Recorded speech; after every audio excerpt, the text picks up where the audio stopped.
odamlarga hissiyotimiz bilan emas, aqlimiz bilan muomala qilishni, hatto qatiq bo'lsa bir pudab ichishga odatlanishimizni tashkilotlarga, shaxslarga shu tavsiyamni taqdim qilaman. Endi bu Boburning masalasi o'tirib chiqqandan keyin bir-birsidan yasirash degandek ahvol qaytadan bosh ko'tardi. Xitoyning sirtda har qaysi davlatlarda josuslarning bo'lganligi bir reallik. Ammo kim qilyotdi buni bilish qiyin masala edi.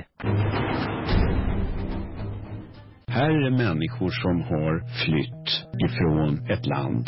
İnsanlar hür ve erkin hayatga erishish uchun bir elden yana bir elga ko'chdi. Diqqatinglarda Shvetsiyadagi Xitoy elchixonasiga chetilgan josuslik delosi haqida ishlangan ko'p qismli hujjatlik radio programmasi. Qutlandin anglawatsizlar. Növbətdə mazkur programmaning Jasusning oqibati nomli 12-qismi huzuringlarda.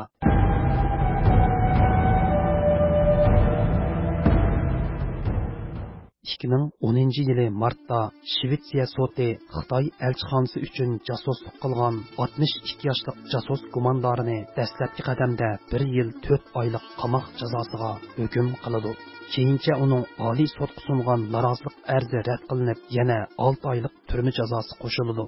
Shunday qilib, Shvetsiya va dunyoning boshqa ellardagi Uyg'ur jamoatini bir mahal tashvish va vahimaga solgan jasus gumondori oxiri Shvetsiya sudida hukm chiqarilib 1 yil 10 oylik qamoqqa hukm qilindi. Undaqda Uyg'ur jasus Shvetsiya turmasida qamoq jazosini ijro qilib qaytib chiqqandan keyin uning keyingi oqibati qanday bo'lgan? U yana Shvetsiyadagi Uyg'ur jamoati ichiga qaytib keldimi yoki Uyg'ur jamoati tarafidan manguga tashlab etildimi?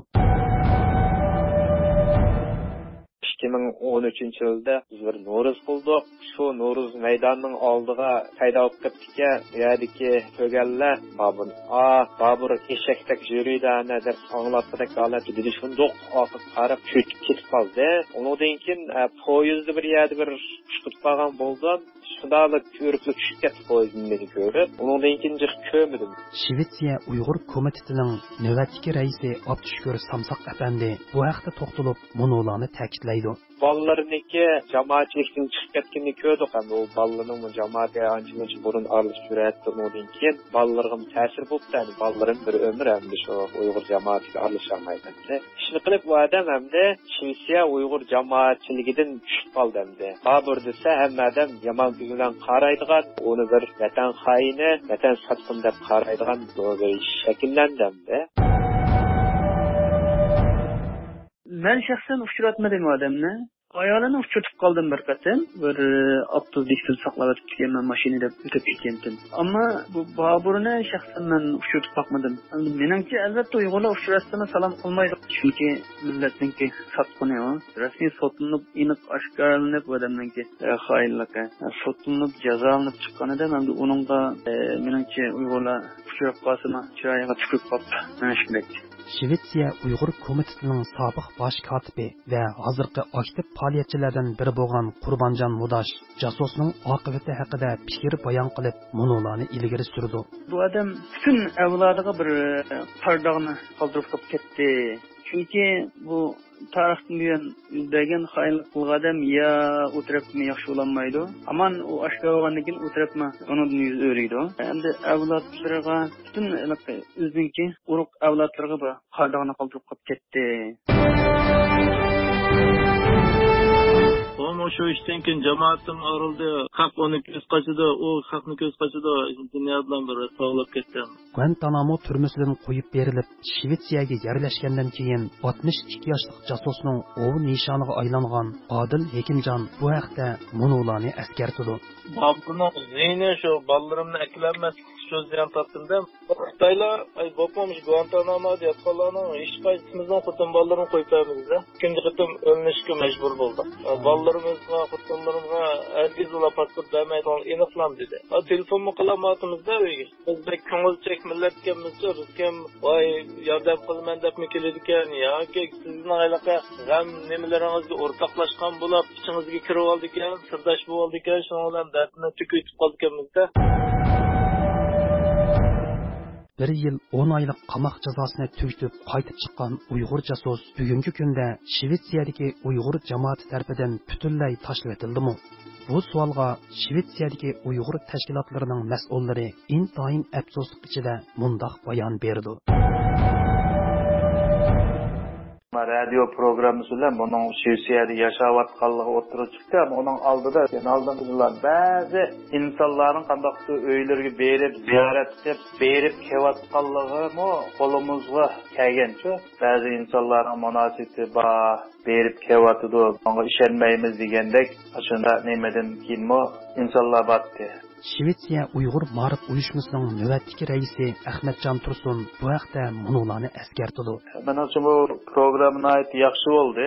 Nurg'un sirlarning ichilishi uchun, nurg'un odam uchun qorong'ulik demasa, saqchilarning qanday tutqanligi, buning Xitoy hukumati bilan Shvetsiya davlati orasida krizisga yo'l ochganligidan tortib, nurg'un narsa radio programmasi bilan o'tirg'i chiqdi.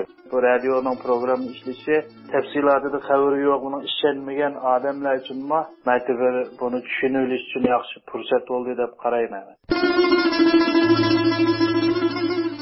O'zim bevosita uchrashib bakmadim, ammo uylarga berib yo'qlab qo'yib, alaqal qilib turadigan odamlarni bormish ham Uyg'urlarda davomli. Bir so'zlarni boshqalardan davomli anglayman. Shvetsiya Uyg'ur komitetining sobiq raisi Abdushukur Muhammad afandimi texi yaqinqi kunlarda bir qism kishilarning Uyg'ur jasos uchun chapon yepayotganligini, hatto uni Uyg'ur tashkilotlariga qaytirib kelish o'yinini qayta o'ynayotganligini tilga oladi. Hatto oldin qitim Robiya Qodir xonim Shvetsiyaga kelgan vaqtida qo'dayman. Yig'mashilda bir uchun ketib keldi. Yig'inga shu Boburni chaqirish kerak. U amaliyotda xato tutilgan, u amaliyot ish ko'n emas.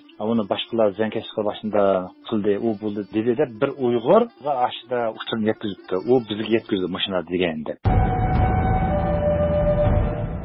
Adil Hekimjon oradan nurg'un yillar o'tgan bugungi kunda mazkur jasuslik delosining ochiq savoqlari haqida to'xtalib, radio anglovchilar saniga munolarni eskartdi.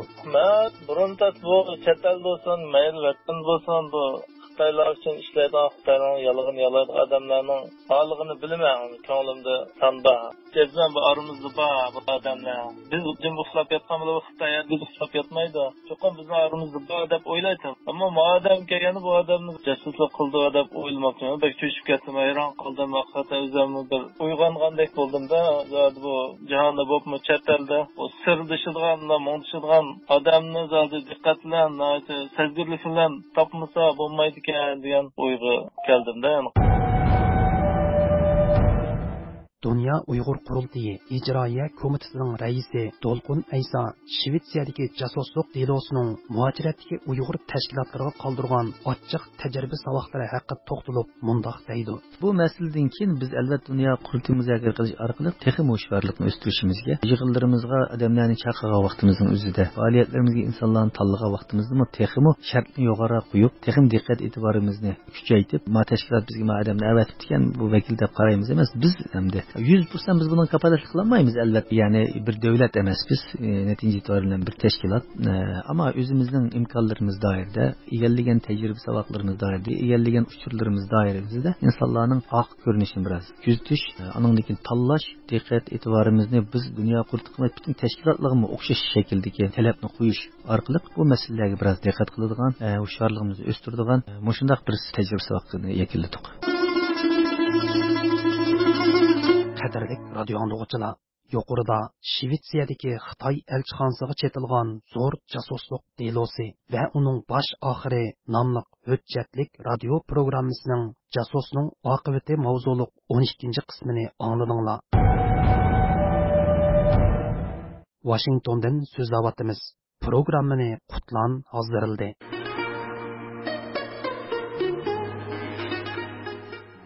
Ko'p qismliq mazkur hujjatlik radio programmasining 13-qismi davomli huzuringlarda bo'ladi.